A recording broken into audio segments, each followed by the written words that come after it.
He always came home late, until the night she decided to follow him. The house was wrapped in a silence heavier than usual, the kind of silence that feels alive, as if the air itself had learned to move too slowly. Ana Clara woke up without knowing why. No noise, no lights, not even the vibration of her phone on the nightstand. She simply opened her eyes the way someone does when the room feels different, before the mind even understands what changed. For a few seconds she stayed still, breathing in the darkness, as if the answers she needed were hiding somewhere between the shadows. The ceiling was just a blur. The window let in a thin ribbon of streetlight, and the sheets still held the faint scent of fabric softener. Everything looked exactly the same until she turned her head. The other side of the bed was empty. Not the familiar emptiness of when he left early for work. This was new, cold. A sharp kind of emptiness, the kind the mattress feels before the mind does. Ana pushed herself up slowly, palms sinking into the fabric, and the digital clock glowed in the dark with numbers that felt wrong for what she hoped was just a brief interruption of sleep. 3:17 a.m., that strange hour of the night when the silence outside stops being an absence of sound and starts becoming a presence of its own. She hadn't heard footsteps, hadn't heard the door, nothing. But something inside her, an old instinct that had never failed her, whispered that he'd been gone longer than just a few minutes. And that was when she heard it. The soft click of the front door locking, not a slam, not a stumble. Just the clean, precise sound of the bolt sliding into place. A tiny noise that traveled down the hallway and shattered the stillness of the bedroom like a silent flash of lightning. Ana's entire body tensed. Her pulse surged. Her breath caught high in her chest. She didn't get up. Not yet. First, she listened. Footsteps, restrained and careful, movements held back as if Henrique was trying again to slip into the house without leaving a trace. The bedroom door opened slowly with the calculated caution of someone who hopes the dark will cover whatever doesn't want to be seen. Henrique stepped inside without turning on the light. His silhouette cut softly across the wall, and he paused, too long for someone simply tired from a long day. It wasn't the pause of a man arriving home. It was the pause of someone trying to locate himself before re-entering the life he'd momentarily stepped out of. He moved toward the closet. Ana kept herself perfectly still, eyes half closed, pretending sleep. There was something different in the way he carried himself, a heaviness in his shoulders, a tension that didn't belong to work or exhaustion. Every movement looked measured, rehearsed, as if he were thinking through each gesture before making it. A sliver of streetlight fell across his shirt, and that was when she saw it. The fabric, usually immaculate, was wrinkled in uneven, irregular ways, as if someone had gripped it, pulled it, pressed it against something rough. There were faint marks near the collar. Not blood, not lipstick, not anything she could easily name, but something. Enough to matter. He pushed aside a row of shirts, reaching for a part of the closet he almost never touched. She heard a soft, solid thump, wood or metal, being placed deep inside. Then he closed the door slowly, almost fearfully, as if the air itself could betray him. He exhaled. Not a tired sigh. A controlled, clipped release of breath. A man trying to keep something from slipping out with it. When he came to the bed, Ana shut her eyes fully, though every nerve in her body stayed awake. He sat down carefully. The mattress dipped under his weight, and her body shifted with it, though she didn't move. There was something different in his scent, not cologne, not sweat, something colder, chemical, like metal and concrete and places where no one should be at 3 in the morning. He lay down slowly, keeping a distance he never kept before. His breathing was controlled, shallow, through his mouth, as if any sound from him might expose where he had been or what he had done. For a long moment, neither of them moved. Anna kept her eyes closed, mind racing. Enrique held his body rigid, heart pounding hard enough that she could almost feel it through the mattress.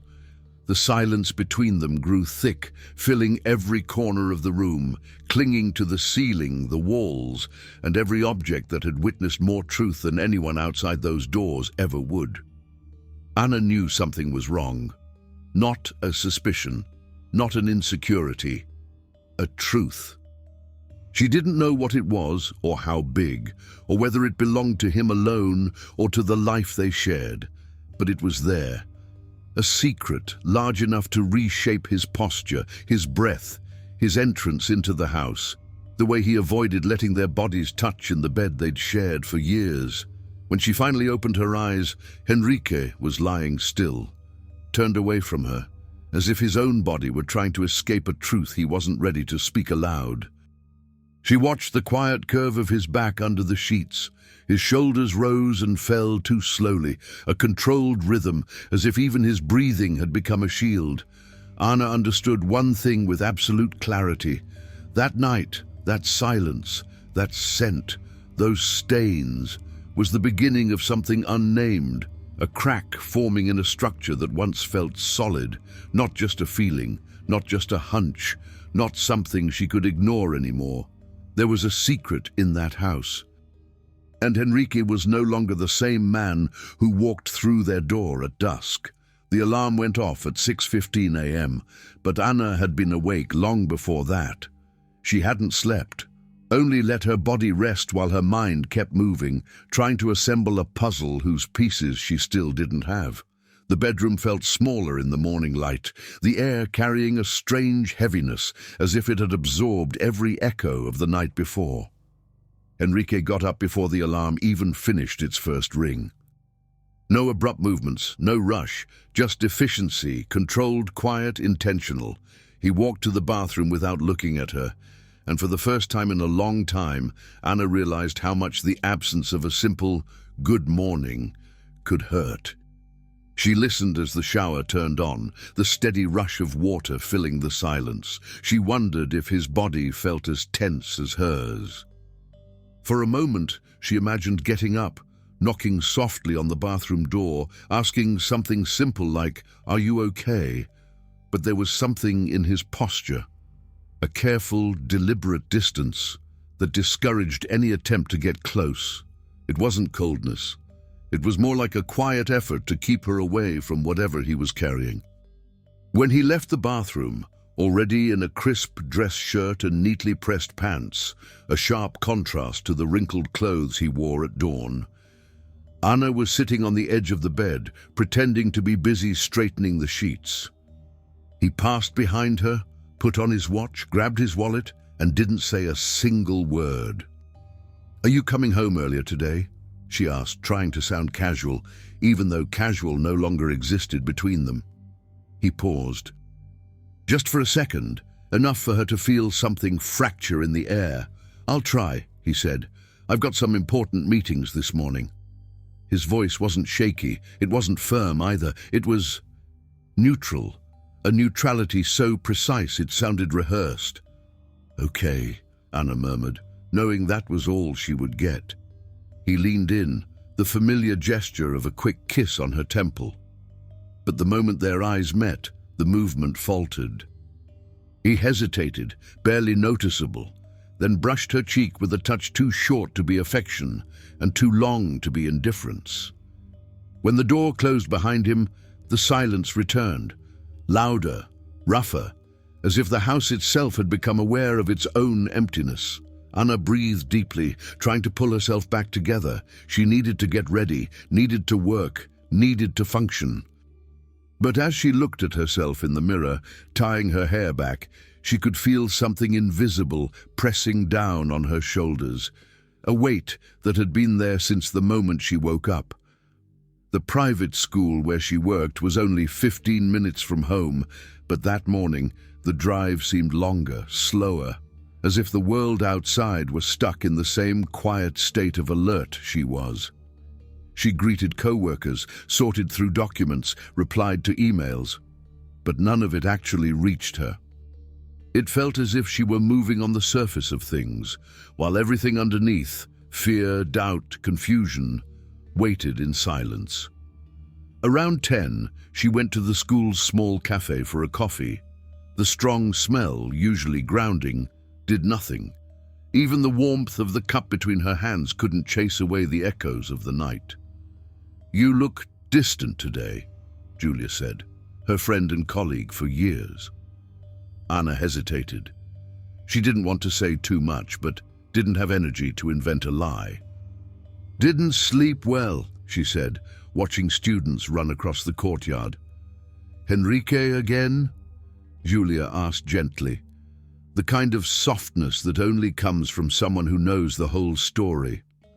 Anna stayed quiet.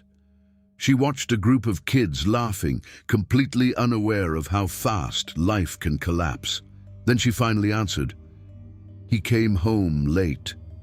"Again," she admitted. But this time was different. Different how? "I don't know. Something was off.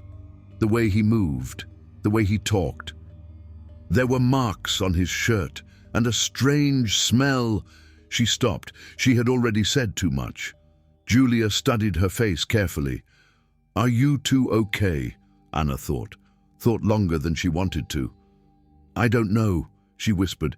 "He's hiding something. I can feel it." "Do you think it's someone else?" Julia asked softly. Anna let out a small, bitter breath. "It would almost be easier if it were," she said, surprised by how true the words felt. Because the truth was simple and unsettling.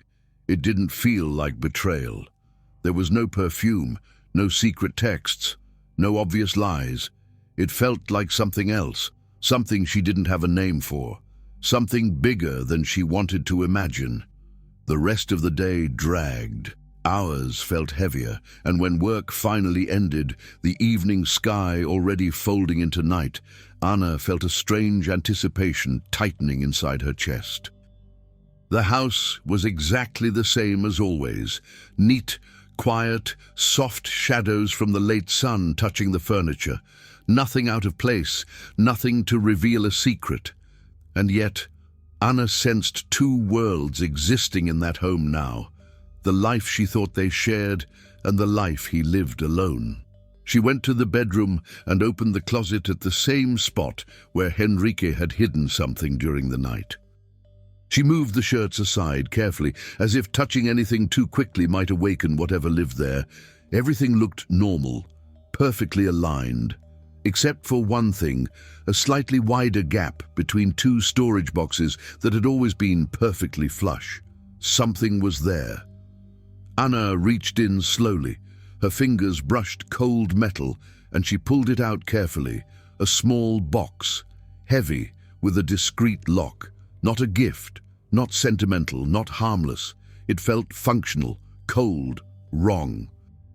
She stood there holding it, the weight of the object mirroring the weight in her chest, and at that moment she knew, with absolute certainty, Henrique was living something she didn't recognize, something he didn't want her to see, something that could change everything.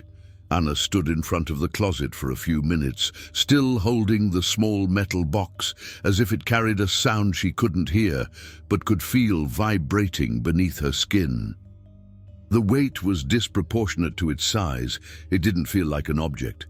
It felt like a truth, compressed, compact, waiting for the moment it would break open. She tried turning the lock, but it wouldn't budge. It wasn't a regular key. It was the kind of discrete mechanism designed to protect something specific, something meant to be seen only by the person who owned it. And somehow, that hurt more than she expected. The mere existence of a physical secret, hidden inches away from his clothes, revealed more than any hypothetical confession. What was he hiding? She asked herself the question over and over as she put the box back exactly where he had placed it hours earlier. The same precision, the same care. Her heartbeat was loud, but beneath it lived a quiet clarity.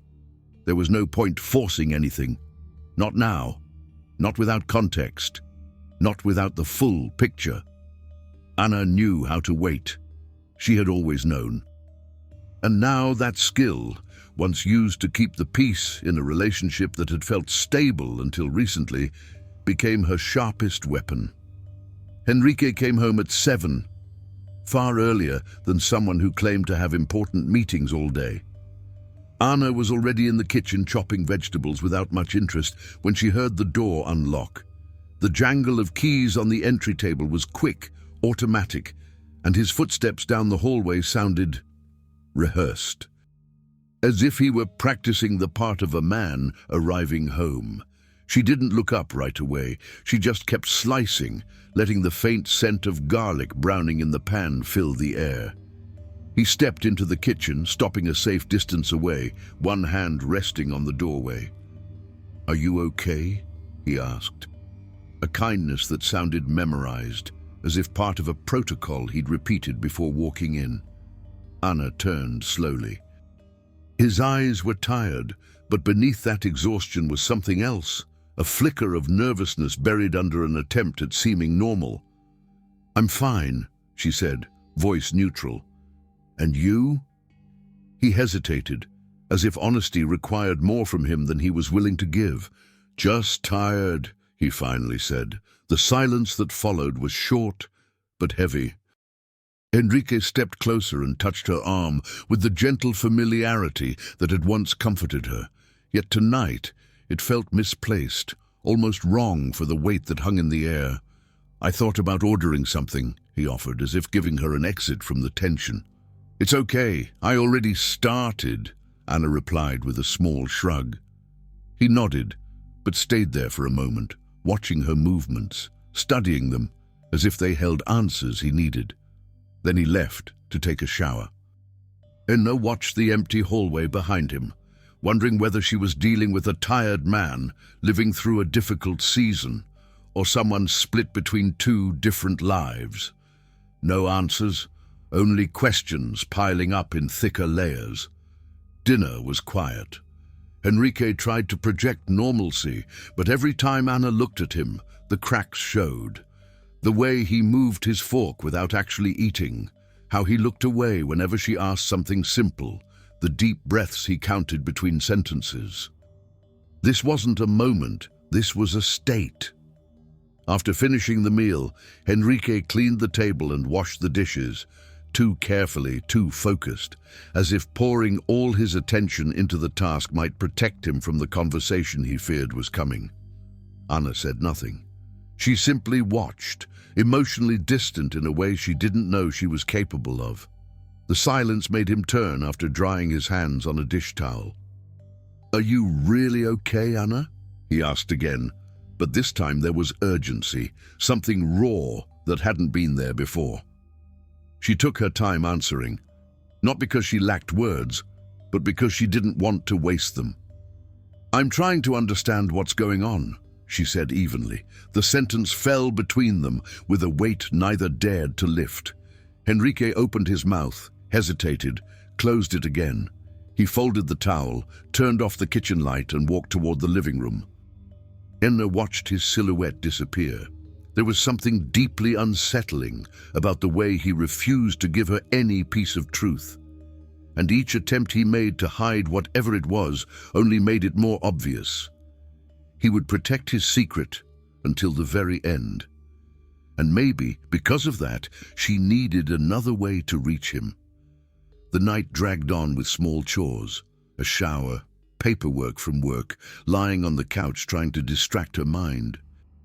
Enrique drifted from room to room, sometimes on the computer, sometimes in the bedroom, organizing things that didn't need organizing. It felt like he was assembling an emotional escape route. Near midnight, he returned to the living room. "Let's go to bed?" he asked, more obligation than invitation. Anna nodded but told him she'd go later. She had a work email to finish. He didn't question it, didn't ask what email, why now, who it was for. The lack of curiosity, this distance he'd never shown before, confirmed what she already knew. He cared more about protecting whatever he was hiding than staying close to her. Around 1:30 a.m., she heard the bedroom door open. quiet steps in the hallway. The soft, careful rustle of him putting on a jacket, the muffled click of his wallet slipping into his pocket, the slight scrape of a key being taken from the drawer by the front door. He didn't check if she was asleep. He simply assumed. Anna stood silently near the living room doorway. She didn't turn on the lights.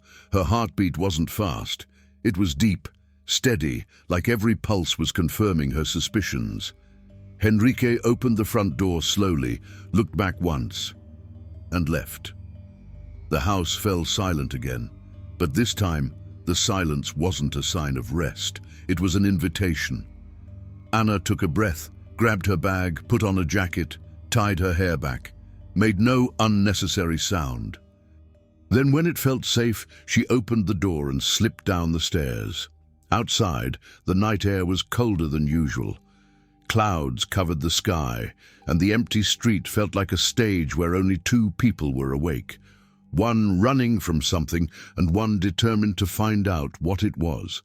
Anna watched Henrique get into his car, turn on the headlights, and drive away slowly, as if wanting to hide even the act of leaving. She waited, then got into her own car, switching on only the dim panel lights. She followed him, the man she loved, the man she no longer understood, with no idea of what she would find at the end of the road. But one thing she knew, deep in her instinct: tonight would not end like the others. And from this moment on, everything was about to change. At first, following Henrique seemed easy. He drove at his usual pace, methodical, steady, the same controlled way he drove even when he was running late. But tonight, there was something different in the way he navigated the streets. It wasn't urgency, it wasn't hesitation. It was the rhythm of someone slipping into another version of himself, a version that didn't include Anna, a version that was now revealing itself one dark street at a time. The city felt half asleep. Traffic lights changed for empty avenues, a thin drizzle left the air smelling of damp earth, and distant street lamps stretched long shadows across the asphalt.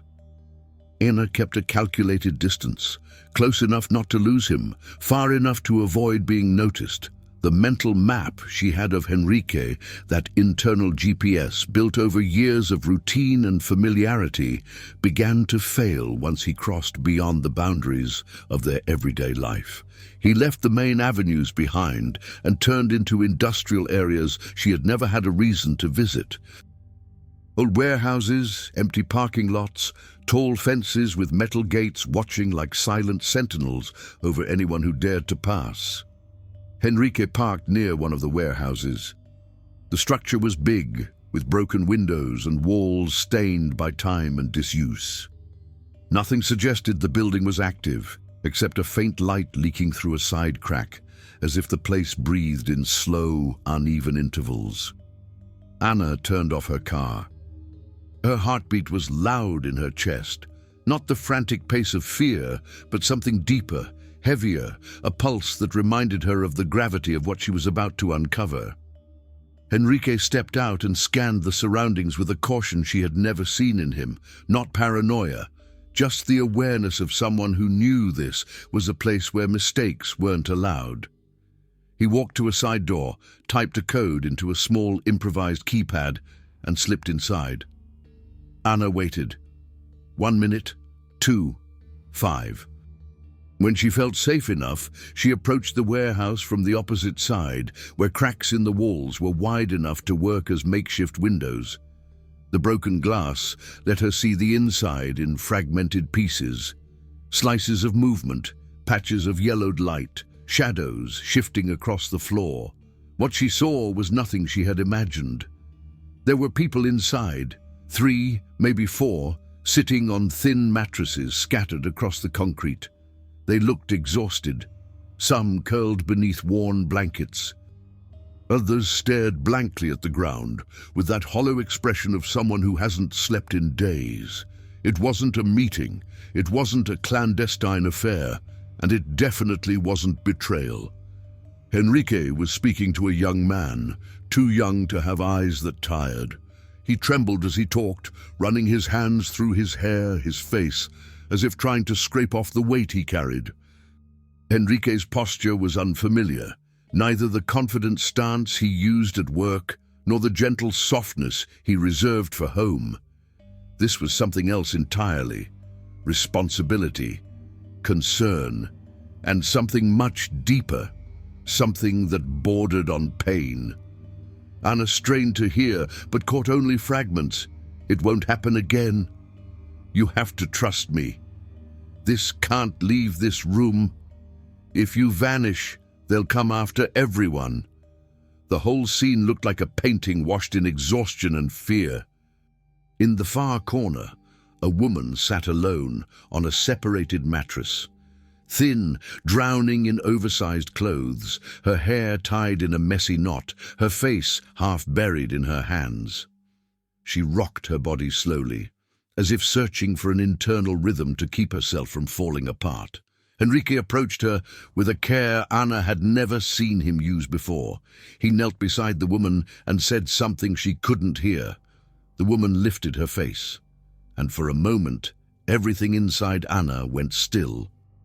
There was pain in that woman's eyes, not physical pain, but the kind forged over years of loss, broken choices, and roads too dark to explain. When she reached out and clung to Enrique, Anna's stomach twisted on instinct. She wasn't a lover. This wasn't affection. There was nothing romantic in that embrace. It was something else. A familiar desperation, a shared wound. Enrique held her firmly, silently, the way someone holds another person to keep them from collapsing entirely. And in that instant, Anna realized she had stepped into a territory that had never belonged to her. A territory Enrique kept hidden not out of indifference, but out of necessity. A territory born not of betrayal, but of suffering. A suffering he didn't want her to see. A suffering he seemed determined to carry alone, even if it destroyed everything around him. For the first time since she left home, Anna trembled. Not from fear of what she might discover, but from fear of what she already had. Enrique had a secret, but it wasn't a simple one, not a convenient one, not something that fit neatly inside accusations or suspicions. His life was larger than she ever imagined, and what he was living inside that warehouse had the power to change the course of both of their lives forever. Anna stayed frozen beside the warehouse wall, breathing as quietly as possible, as if a single louder inhale could break the fragile balance of everything unfolding inside. Every part of her was awake, every muscle, every thought, every rapid pulse. She watched Enrique with a level of focus she didn't know she was capable of. Even separated by bricks and broken glass, she felt as though she were witnessing a version of him she had never met. Enrique, kneeling beside the woman clinging to him, looked nothing like the man who slipped into their home late at night and avoided questions. Inside that dim yellow light on that cold concrete floor, there was something almost sacred in the way he moved. Not religious, but human in the deepest, rawest sense. He held the woman the way someone holds another who is moments away from collapsing completely. When she finally loosened her grip, Enrique touched her face with a tenderness that felt old, like a gesture repeated many times across many nights, in many moments of desperation. He whispered something too soft for Anna to hear. The woman answered with a dry sob and nodded, as if agreeing to a request far larger than she could handle. Slowly, pieces began to fall into place in Anna's mind, each one sharp, each one raising more questions than answers. The subtle similarities between them, the shape of the eyes, the slope of the nose, the gentle line of the jaw, suddenly made sense in a way that sent a chill down her spine. They weren't identical, but they were connected, undeniably. By blood. She was family. There was no other explanation. Enrique stood with slow, heavy movements, like his body carried a weight he no longer had the strength to disguise. The woman stayed seated, folding into herself, trying to steady her breathing. A young man approached her with a plastic cup of water, a gesture that felt rehearsed, part of a daily survival ritual inside that crumbling building. Henrique walked to a pile of boxes in the corner and opened one. Inside were food supplies, folded clothes, cheap medicine. He checked 2 bottles, read their labels, and slipped them into his jacket pocket with the precision of someone who had done this many times before. This wasn't a random act of kindness. This wasn't a one-time responsibility. This was a commitment, ongoing, heavy, possibly desperate, something he had been carrying alone. Anna felt a bitter wave of relief first. This had nothing to do with betrayal, with another woman, with a secret life of romance or lies. But the relief faded quickly, giving way to something far more painful, a slow, deep sorrow for the man who had been carrying such a burden alone. He knew this woman's pain. He knew her story. Her history, even unseen by Anna, was stitched into his like an old scar. Henrique called the young man over again. The boy approached with a tension in his shoulders, eyes down, as if staying upright required every ounce of effort. "I'll take care of it," Henrique said, audible now through the crack in the wall, yet too brief to offer any clarity. "But you have to promise me you won't leave this place until I get back." The boy didn't answer right away. He drew a shaky breath, rubbed his hands over his face, and finally nodded. His fear wasn't the fear of someone irresponsible. It was directed at something specific, something real, someone out there. Henrique looked toward the woman again, and Anna saw an expression she had never witnessed on him before, a mix of exhaustion and determination, the look of a man caught between duty and heartbreak. He crossed the room and knelt beside her again. "I'll be back," he said, clearly firmly enough for Anna to hear every syllable. "You just have to hold on a little longer." The woman bit her lower lip, her breath unsteady, her hands clenched around her knees as if holding herself together. Henrique rose slowly, adjusted his jacket, slipped something, maybe an envelope, into the inside pocket, and headed toward the door he had entered through. Anna stepped back instinctively into the shadows, her heart beating in an uneven rhythm, like it was running ahead of her ability to think. Her mind was too full to reach any solid conclusion, but one feeling crystallized inside her. Whatever was happening here wasn't just secret, it was dangerous. Henrique stepped outside into the cold night. The interior light snapped off almost instantly, leaving the warehouse swallowed in darkness, as if protecting all the stories inside. Anna watched the man she loved walk toward his car with steps that were too long, too determined for someone who had claimed to be just tired. And in that moment, she understood. The question was no longer whether he was hiding something. The question was why he believed he couldn't share it with her. And the most painful realization of all, why he thought facing it alone was the only choice he had. Whatever lay behind that door, that woman, that frightened boy, those boxes of supplies, was not a side story. It was the core of the life Henrique had been living while she slept. And now that she had followed him here, there was no turning back. When Henrique got into his car and pulled away, Anna didn't follow him right away. She stayed beside the warehouse wall for a few seconds longer, breathing deeply, trying to keep the flood of thoughts from collapsing into premature conclusions. The cold wind cut through her coat, but she barely felt it.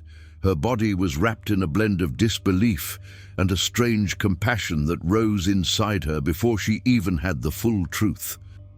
The image of that woman, her thin arms, her vacant stare, her trembling shoulders, the way Henrique held her, played over and over in Anna's mind. She wasn't a lover. She wasn't part of something illicit. She was someone carrying an old, heavy pain, the kind that shapes a person's posture, and the fact that Henrique had chosen to keep that woman hidden from her hurt deeper than any suspicion of betrayal ever could. Anna returned to her car, only after Henrique had driven far enough ahead. She sat behind the wheel, steadying her breath, waiting for her heartbeat to settle into something she could use. She didn't know if she should keep following him. But when she turned back to the warehouse one last time, she understood with striking clarity that she couldn't go home and pretend nothing had happened. The night wasn't ending there. Not while the truth was revealing itself in guarded fragments. She followed him again, keeping the same careful distance, her eyes fixed on every turn, every traffic light, every empty street they crossed, as if studying a code, trying to decipher a life she had never been allowed to see. Henrique drove faster now, as though leaving the warehouse triggered a new urgency inside him. His movements were tight, focused, like he was bracing himself for another part of the burden he had been carrying alone. When he parked in front of their building, Anna felt a bitter strangeness. That familiar facade, the one tied to so many ordinary routines and safe mornings, suddenly looked like just a surface covering something far more complicated. He climbed the stairs quickly. The bedroom light flicked on minutes later. Anna arrived 5 minutes after him, careful not to reveal that she had been behind him all night. She closed the door quietly, placed her keys on the table with almost ritual precision, and stood in the living room. Breathing in the silence that always comes before a conversation no one is prepared to have. When she finally walked into the bedroom, Henrique was sitting on the edge of the bed, elbows on his knees, hands laced together. He didn't look surprised to see her, just tired. A tiredness not born from a single night, but accumulated across months. "You took your time," he said, without accusation, just a detached observation. "I needed to breathe," Anna replied, choosing her words carefully. The truth was pounding inside her, but not in a way she could yet confront without cracking something vital between them. Henrique lifted his head, and when his eyes met hers, she saw something new. A silent surrender, the look of someone who finally realizes he has reached the limit of what he can hide. "Anna," he began, then stopped, clasping his hands tighter, as if searching for courage in his own skin. Anna walked toward the closet, the exact place where he had hidden the box during the night. Henrique straightened abruptly. Tension rippled through his face like a shadow. She touched the handle but didn't open it, just rested her hand there, feeling the cold metal beneath her palm. "I know something's going on," she said, firm but not hostile. "And I know it's not about another woman." Henrique blinked slowly. His breath hitched halfway. "It's not simple," he said quietly. "Nothing you're carrying alone is simple," she answered, taking a few steps closer. "But we've been together for years. I deserve to know." He rubbed his hands over his face, and for a moment Anna saw a version of him more vulnerable than the man she thought she knew. A man trying desperately to keep an internal structure from collapsing. "That woman," he tried again, but his voice cracked before he could continue. Anna moved closer, feeling the weight of the night pull her into a space that had always been hidden from her. Henrique inhaled deeply, eyes fixed somewhere on the far wall, as if the past were carved there. "That woman, she's my sister," he said at last. The confession sounding like a piece of himself he had finally, painfully pried loose. Anna didn't answer, not at first. She felt the revelation settle onto her skin, run through her body, rearrange every thought inside her. His sister. He had a sister he had never mentioned, a sister living in a warehouse, surrounded by people hanging on by threads. Henrique continued, his voice unsteady. She lost herself years ago. Drugs, debts, bad decisions, dangerous people. My family gave up on her, my parents.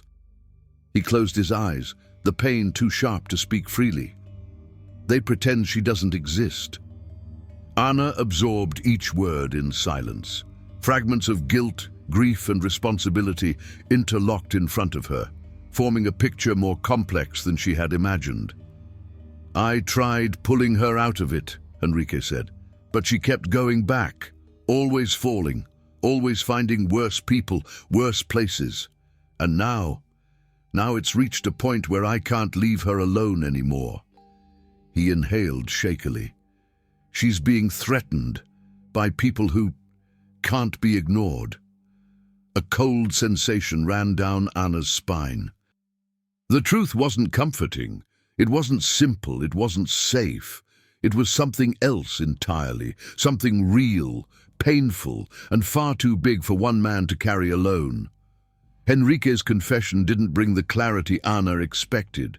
If anything, it opened a strange, hollow space inside her, a silence that seemed to widen with every new detail he revealed. It wasn't just the revelation that he had a sister. It was the weight that came attached to that sister. A past full of pain, dangerous choices, people who didn't forgive mistakes, and a kind of suffering that couldn't be solved with love or patience. It was a suffering that demanded sacrifices, long nights, quiet risks, a version of him she had never been allowed to see. Henrique stayed seated at the edge of the bed, his elbows resting on his knees, his fingers interlaced tightly, as if holding himself together with that single grip. Anna stood in front of him for a moment, studying the tired lines of his face, the way he avoided meeting her eyes for too long, as if terrified of finding a reaction he didn't have the strength to bear. "Why didn't you ever tell me?" she asked softly, careful not to let the question sound like an accusation. Henrique didn't answer right away. He rubbed his face, ran his hand through his hair, gestures that revealed far more than they hid. "Because I didn't want to bring that part of my life into our home," he finally said, still looking down. "Because I thought I could fix it on my own. Because I didn't want you to see what I've become in order to deal with all of this." His words hit her like a quiet blow. There was weight in them, the kind that comes from trying to protect someone you love, but destroying pieces of yourself in the process. His intentions may have been noble, but the result was devastating. He had isolated himself so deeply that he was now trapped between obligation and guilt. "Is she in danger?" Anna asked. Henrique nodded slowly, as if admitting it was its own kind of defeat. "Yes," he said, "and if I don't do something, it could get worse." The air in the room shifted, thick, heavy, tense. Neither of them spoke for several long seconds. Anna felt something rearranging inside her. Not anger, not betrayal, but a different kind of fracture, the kind that comes when you realize someone you love has been fighting in the dark for so long that they no longer know how to ask for help, even when they're on the edge of breaking. She sat beside him, but left a few inches of space between them. She didn't want to move too quickly, didn't want to offer comfort before he understood the impact of what he had revealed. "What are you going to do?" she asked. Henrique inhaled slowly, the breath entering his lungs in careful increments, as if a sudden movement might trigger something worse. "I need to take care of her debts," he said at last. "I need to make sure no one goes after her, or the others, in that warehouse." Anna noticed he never mentioned himself. Typical. He thought of everyone else before even considering that he might also be in danger. "And you think you're going to do this alone?" she asked. His silence was the clearest answer she could have received. For a moment, Anna felt a strong urge to touch him, to hold him, to offer some piece of herself as grounding, but she restrained the impulse. Not because she didn't want to, but because she understood that what they needed now was balance. Careful, deliberate balance. She stood, walked to the closet, and grabbed a coat. Her movement startled Henrique, who finally raised his eyes. "Where are you going?" he asked, real concern slipping into his voice for the first time. Anna slid one arm into her coat, then the other, taking her time. "I'm going with you," she said simply. "Whatever you need to do, I'll be there." Henrique opened his mouth, to protest, to argue. But no sound came out. It was as if he suddenly realized he didn't have the strength to keep holding up a world that had grown too heavy. His face shifted, not into relief exactly, but into something that resembled surrender. "Anna," he murmured, trying to form an objection but failing. "I haven't forgiven you," she said honestly. "Not yet. But that doesn't change the fact that you've been breaking alone for a long time, and that I can't ignore." Enrique lowered his head, holding his breath in his chest as if he needed it to keep himself from collapsing. "I never wanted to drag you into this," he said finally. "It's not fair for you to carry this with me." Anna stepped closer and touched his arm, a slow, deliberate grounding gesture, a touch that didn't absolve him, but offered presence, stability, a quiet kind of strength. "This isn't about fairness," she said. "It's about truth, and now that I've seen it, I can't go back to the dark." Enrique drew a long, trembling breath. His whole body seemed to reorganize around the new reality. This was the night before the storm. And they both knew nothing would be simple from here on out. The early dawn carried a weight of its own as they left the apartment. There was no wind, no distant traffic hum, not even that faint city vibration that survives through the deepest hours of the night. It felt as if the entire world had gone silent, so whatever was about to happen could echo without interruption. Enrique walked ahead, not with authority, but with the stride of someone who knew exactly where he needed to go, even if he had no idea how he would be received once he got there. Anna followed without trying to fill the space between them with words. She could feel it, a part of him still resisting her presence, as if having her beside him forced him to confront all the failures he had tried so hard to shield her from. But there was another part too, quieter, worn down, human, a part that no longer had the strength to push her away. The car cut through the empty streets, headlights slicing into the darkness and revealing fragments of sidewalk, tagged walls, shuttered windows. Enrique drove with rigid posture, hands tight on the wheel, shoulders tense, jaw locked. He knew Anna was watching him, but he never once looked away from the road. "You don't have to do this," he finally said, breaking a silence that had begun to feel unbearable. "If I wasn't beside you now," Anna replied, her voice steady, "you'd still be carrying all of this alone, and that's already hurt you enough." Enrique drew in a slow breath but said nothing more.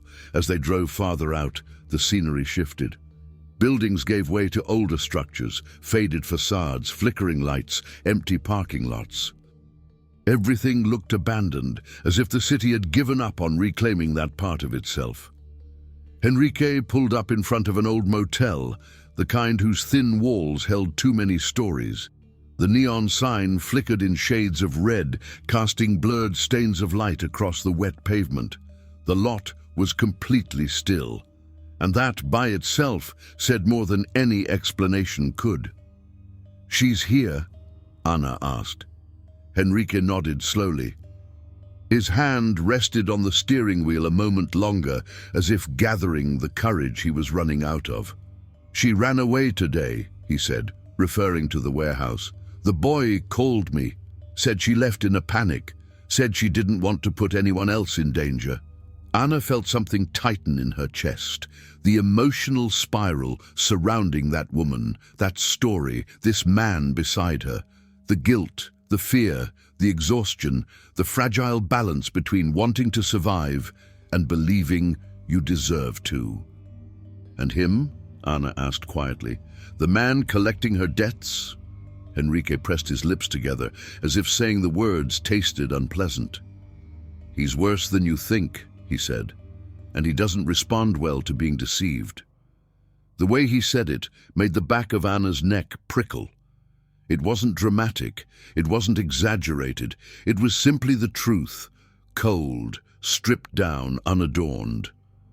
They stepped out of the car together.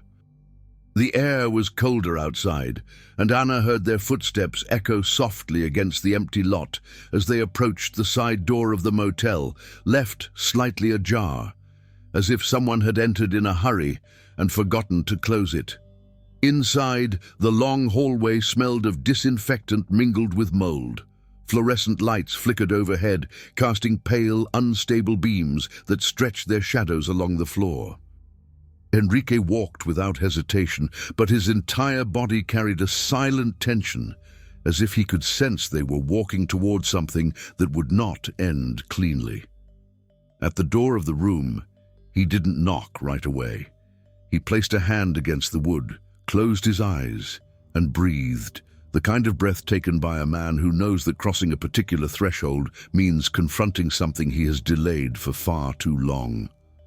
"Let me talk to her first," he said, opening his eyes. "I won't interfere," Ana replied. "I'll just be here." Enrique nodded. "No thank you. No comment. Just the acceptance of her presence, a presence that was both support and a painful reminder of everything he might lose if this night went wrong." He pushed the door open slowly. The room was dim, lit only by the weak glow of a dying lamp. Shadows shook along the walls. Laura sat curled in the corner of the bed, arms wrapped around her knees, eyes wide and unfocused, as if trapped somewhere between wakefulness and terror. "Enrique," she whispered, recognizing him. Her voice was cracked, splintering into tiny, fragile pieces. "I'm here," he said, taking a step toward her. Ana remained by the door, watching them. Not a reunion, but a silent collapse. A corner of a life she had never been allowed to see, now exposed in a raw, painful light. Then, before Enrique could reach her, a loud sound echoed down the hallway. Not footsteps, not a door, something heavier, something being shoved, dragged. Enrique's body stiffened instantly. He turned to Ana, and in the look he gave her there was a sharp, unmistakable urgency. "He's here," he whispered. And in that instant, the night stopped being tense. It became dangerous. The sound in the hallway wasn't just a warning. It was the physical manifestation of everything Enrique had been trying to stop. He froze for a second, not out of fear, but calculation. It was the stillness of someone whose mind had learned to handle problems quietly, trying to predict every possible outcome before the footsteps finally neared the door. Ana watched his face change. Every feature hardened in a silent shift, the expression of a man who knew he was about to cross into territory where nothing came with guarantees. Laura, sensing the change in the air like a cornered animal, pulled herself tighter into the bed, as if she wanted to disappear into her own body. "Stay behind me," Enrique murmured, just loud enough for Ana. She obeyed without argument. Not out of fear, though the fear was there, vibrating along her spine like a thin electric wire, but because she understood instantly that Enrique knew more about the danger waiting on the other side of the door than she did. The hallway was bathed in a dim, unstable light, and the sounds became clearer. Slow, deliberate footsteps. The kind taken by someone announcing their arrival without haste, carrying the confidence of a man who knew he would be heard. The door swung open before Enrique even reached it. The man who stepped inside didn't carry a visible weapon, but he didn't need one. His presence alone was a threat. He wasn't intimidating because of size, but because of the way he occupied the room, as if every movement was meant to dominate the space. His dark eyes scanned everything with an expression that wasn't emotional, just cold, detached, the look of someone who had seen fear so many times it no longer impressed him. "You're late," he said to Enrique, his voice calm, almost polite, and all the more frightening because of it. Enrique stepped forward, not to challenge him, but to take control of the moment. "I told you tonight wouldn't work," he said steadily, his tone firm but not confrontational. The man tilted his head, studying Enrique's posture, his stance, his restraint. "And I told you," he replied, "that you don't get to decide that." He stepped farther into the room. His gaze landed on Laura. He looked at her for too long, a slow, clinical, cruel stare that stripped her of any defense. Laura trembled, a broken, muffled sob escaping her as though every fragment of strength she had left shattered at once. Anna watched in silence, feeling each second stretch, the air thickening around them, the room shrinking, her understanding of Henrique's second life rearranging itself with brutal clarity. This wasn't just danger. This was a man accustomed to being feared. "I didn't come to fight," Henrique said finally, his voice controlled but tense. "I came to settle this." "Settle this," the man repeated, rolling the words on his tongue like he was testing their weight. "You talk like someone who still believes he has a choice." Henrique's breath deepened, but he didn't respond, didn't blink, didn't look away. And that silence, unexpectedly, became his first psychological strike. The man's brow twitched, annoyed by the steadiness in Henrique's expression, the refusal to fold under pressure. The tension in the room coiled between them, invisible, volatile, like a wire pulled too tight. "I have the money," Henrique said at last, "and when I bring the rest, this ends." "This ends," the man echoed, mocking the promise with a soft, unsettling rhythm. "Do you really believe that?" The question hung in the air, sharp, prolonged, suffocating. Henrique didn't answer, and the silence was interpreted as defiance. The man stepped forward, just enough to intimidate, to test the limits of Henrique's resolve. And in that subtle shift, Anna moved, a tiny, involuntary motion, barely noticeable. But he noticed. His eyes drifted to her slowly, assessing her with sharp, predatory curiosity. "Interesting," he murmured. "You brought company." Henrique stepped slightly in front of her, instinctively, protectively. "She has nothing to do with this." "That's what you say," the man replied, a smile touching his lips, cold, humorless. For a moment, Anna's breath faltered, but she didn't look away, didn't shrink, didn't give him the fear he expected. Her silence, steady, grounded, shifted the energy for a split second, as though something had been taken out of his hands. It wasn't much, but it was enough for Henrique to understand he wasn't as alone as he had believed. The man exhaled, impatient with the stalemate. "Tomorrow," he said, eyes back on Henrique. "I want everything tomorrow. If you don't show, I'll come myself. We both know where to find you." The threat was not shouted. It was delivered with surgical precision, cold, measured, final. Then he turned and walked out, never looking back. The silence that followed wasn't the same silence as before. It was heavier, thicker, the kind left behind when danger reveals itself but does not leave. Henrique collapsed into the chair beside the bed, as though he had finally stopped fighting the weight on his shoulders. Anna remained still for a moment, then walked to him slowly, almost ceremonially, with the grounding calm of someone who recognizes another person's breaking point without needing confirmation. Laura cried softly in the corner, hugging her legs, trying to make herself small enough to fit inside her own fear. Henrique scrubbed his hands over his face and finally whispered, his voice barely holding itself together, "I thought I could handle this, but I can't anymore." Anna placed her hand on his arm, simple, deliberate, quiet. A gesture that held everything they hadn't said yet, and everything they still had to face.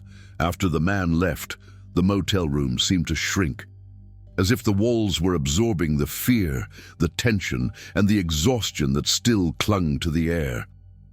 The small lamp continued flickering, casting trembling shadows across the peeling walls, reflecting not only their physical fatigue, but the emotional fractures that had finally become impossible to ignore. Henrique remained seated, hands resting on his knees, eyes fixed on some undefined point on the floor, as if trying to locate a single thought that could make sense of everything. But nothing inside him was organized enough to fit into logic anymore. Enna stood beside him in silence, knowing that any word spoken too soon would fall like unwanted noise on a wound far too open. Laura cried softly, a sound almost childlike in its rawness, the kind of crying that comes from far beneath the surface, from old layers of pain piled over years. Seeing her like that, a grown woman collapsed into the most fragile version of herself, was devastating. "I didn't want," Laura murmured through her tears, her voice broken. "I didn't want to drag anyone into this." Enrique lifted his head slowly.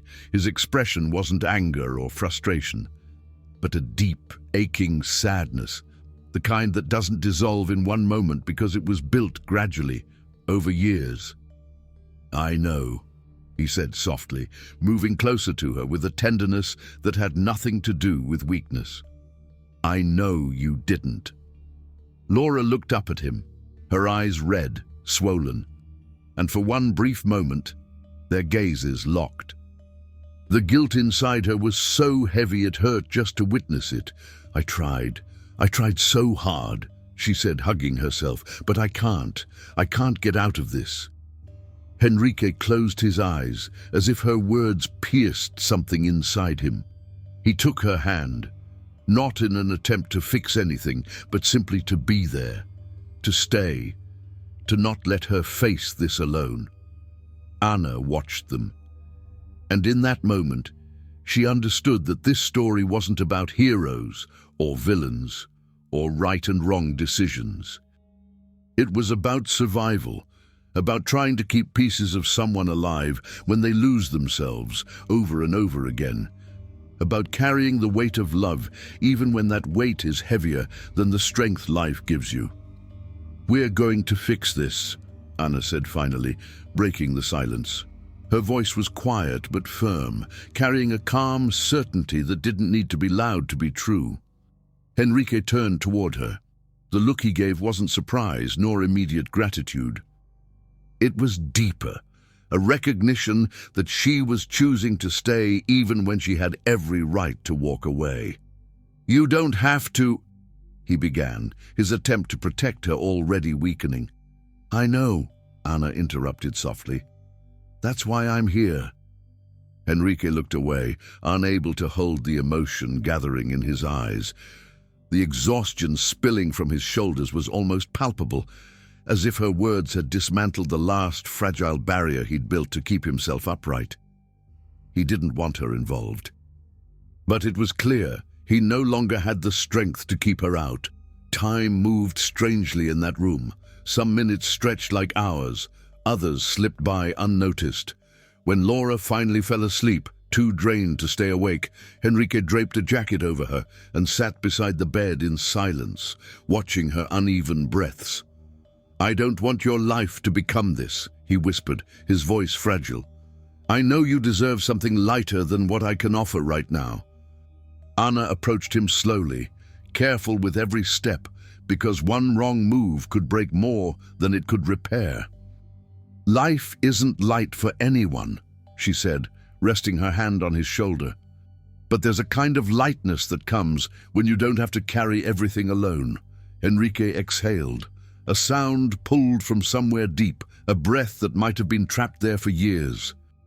He turned toward her, looking at her in a way he never had before, without defenses, without explanations, without justifications. "I'm scared," he confessed, the honesty almost startling in its simplicity.